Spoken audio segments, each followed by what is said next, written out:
بسم, بسم الله الرحمن الرحیم. اینجا مکانیه که استاد محمد داره کاشیکاری میکنه. استاد خسته نباشیم. قربان شما، سلامت باشین.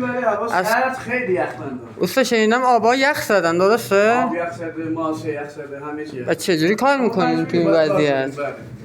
بله، خسته نباشین. دست شما درد نکنه. دست شما درد نکنه. اینجا چند واحد الان کار میکنین؟ 15 واحد. ماشاءالله ماشاءالله، دست شما درد نکنه. آها. میشه اسم شهرتون رو بگین الان اینجا کار میکنین؟ اسم من محمد امامی. کدوم شهر؟ زنجان. زنجان. قربان شما خسته نباشین. بعد محل کارشون یه فیلم بگیرم. اینجا کار میکنن. اون آقایی هم که داره چای میخوره احتمالاً برای اینا مصالح میاره. استاد خسته نباشین. قربان شما، سلامت باشین. یا علی.